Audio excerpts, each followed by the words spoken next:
Hello mga kabibig, welcome back sa ating bagong YouTube channel. Ito ang pinakamaingay ng YouTuber sa balat na YouTube.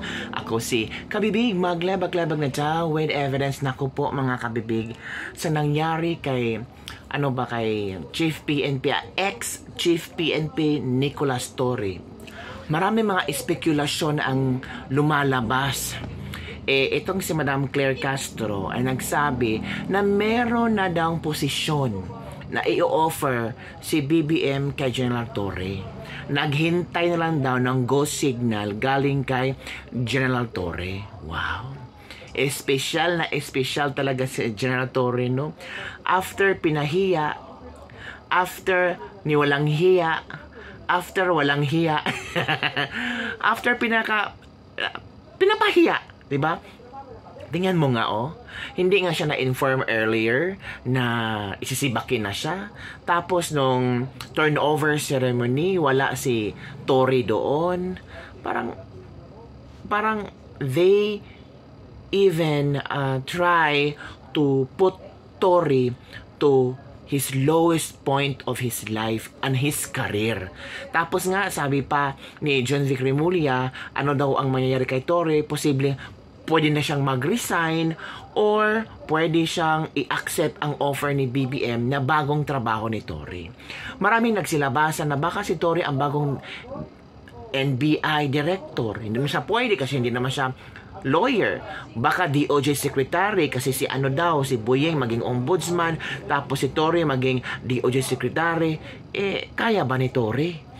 For 85 days na naging Chief PNP, sinibak nga ni Bongbong Marcos kasi may hindi pagkaintindihan at malaki ang hindi magkaintindihan kasi sinibak talaga. Sabi pa ng iba, baka DPWH. Hay nako, taga daw siya, taga walis sa mga korap na mga kontratista at kongresista. Wow. Dahil sa kanyang track record na kung saan si Tatay Digong ay kanyang pinapunta, kinidnap, pinaalis sa Pilipinas, at si Pastor Apollo Kibuloy. Pero alam niyo kabibig pa, maraming mga netizen ang nakaramdam na baka babaliktad itong si General Torre.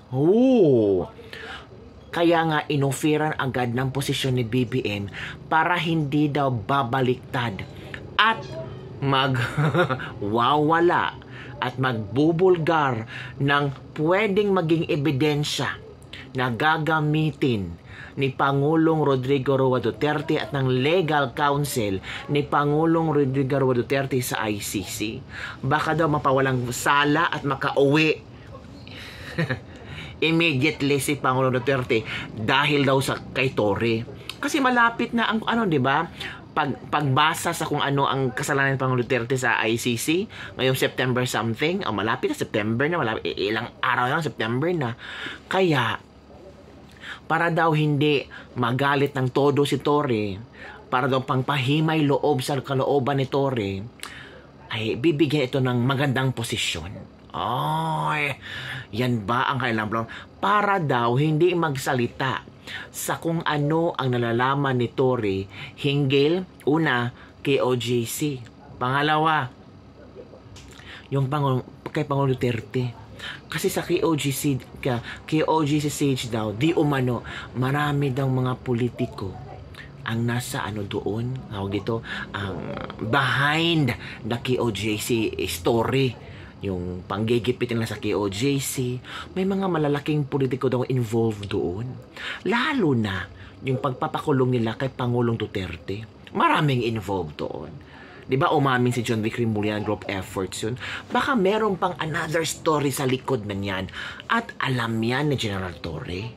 So, para manahimik at hindi nakikibo si General Torre, ay kailangan bigyan ng posisyon. Na-demote, natanggal, pero hindi talaga ibig sabihin na parang tinapo na trapo. Kundi bibigyan lang ng posisyon para may sahod din ba? Para ma-enjoy niya ba ang last 3 years ni BBM, para makapagpondo-pondo ba sa bangko. Ay ito pa, sabi ng iba, General Torre, yan kinatok na ng Panginoon ang puso mo para makonsensya ka. So sabihin mo ang katotohanan. Huwag kang magpadala sa mga ibibigay na posisyon ni BBM. Panandalian lang yan. Kung makakaupo na si Sara sa 2028, nako, delikado ka talaga dong. Wala ka talagang matataguan dong. Sabi ng iba, bumaliktad ka na. Mag-witness ka sa ICC. Sabihin mo sa mga ICC judges kung anong ginawa ng gobyernong ito kay Pangulong Rodrigo Roa Duterte. Kung sino ang sangkot, ano ang ginawa mo, at kung sino ang dapat banagot. Yan ang sabi ng mga netizen.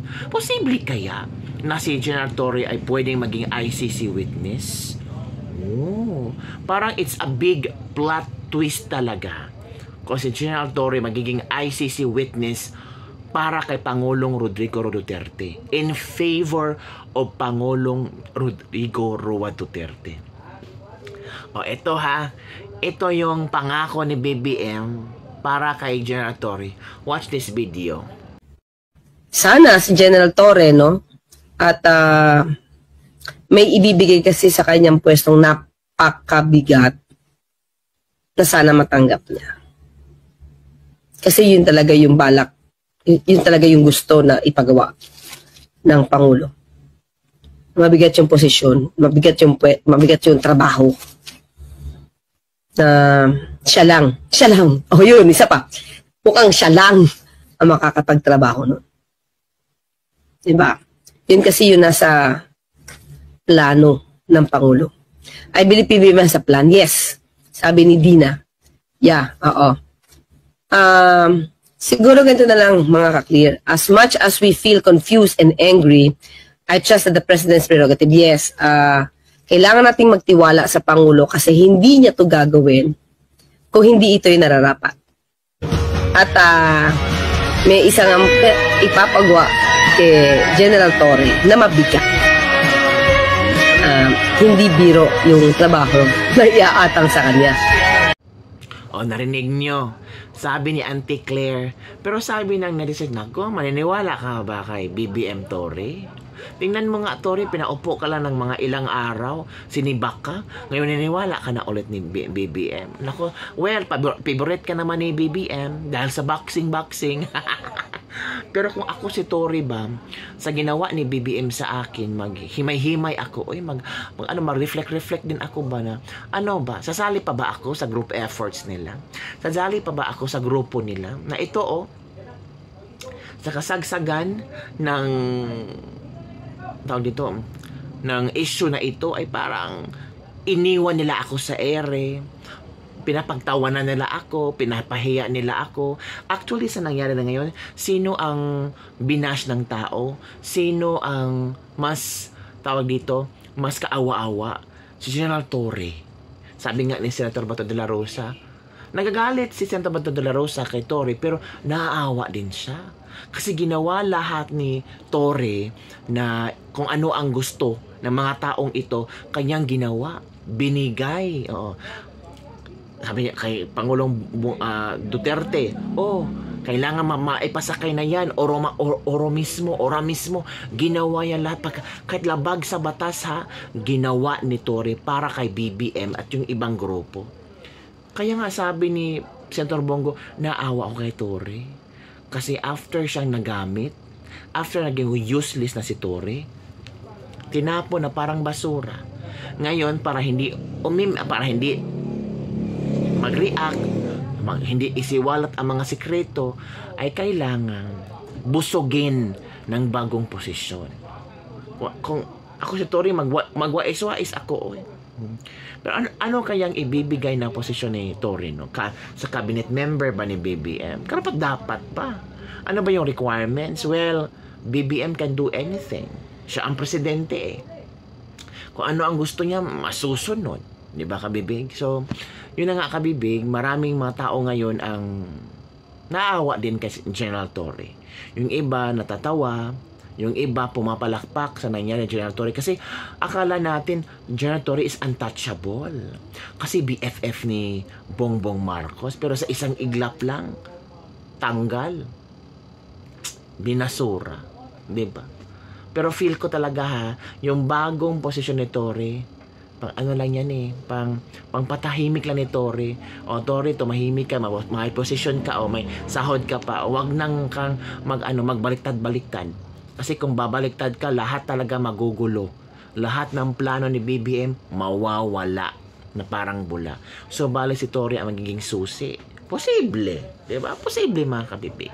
So yun lang kabibig ang ating ligis-libak-libak for today. Pero ramdam po kabibig ba? Kung hindi tatanggapin ni Torre ang alok ni BBM, baka yan ang sign na magbalik loob na si Torre, na yung mga mali nga nagawa niya, itatama niya para sa taong bayan. Alam naman natin na kahit ganon ang ating pagtingin kay Torre, may konsensya pa rin yan. Torre is just following orders at ayaw din na si Torre ay mapanish sa taong nagbigay ng orders sa kanya. Katulad din sa atin ba na natatrabaho tayo, may mga orders ang ating mga managers, we need to follow even though alam nating mali. Di ba? Di ba ang mga ginagawa natin, nag-pray na lang tayo na sana mapatawad tayo sa mga taong trinidor natin o nagkasala tayo. Baka ganun din. Pero ang Panginoon talaga ay may hawak sa lahat. Baka ito na ang time ni Torre, at least binigyan siya ng chance ng Panginoon to reflect and to correct his wrongdoings. Ang tanong, tanggap ba ni Torre na nagkamali siya? Kung confident pa rin ni Torre na hindi siya nagkamali, tama ang kanyang ginagawa, wala tayong magagawa. Katulad ng mga sa KOJC, ilang tao ang kanilang inabuso, naapektahan ang mga bata na trauma pa nga. Pero wala pa rin silang pakialam. Tinuloy pa rin kung ano ang plano. Diba? May namatay nga sa KOJC yung nangyaring iyon. So, for me, mga kabibing, mas mabuting bumaliktad si General Torre. At mas mabuti na magiging star witness siya sa ICC for Pangulong Rodrigo Roa Duterte. Ano sa palagay mo? Comment down below and don't forget to like, subscribe, and share this video para sa mga latest trending news na ating pag-usap-usapan. These are all opinions and commentaries and personal views regarding sa mga different situations of our country, Philippines. Grabe. Bye everyone. See you next time.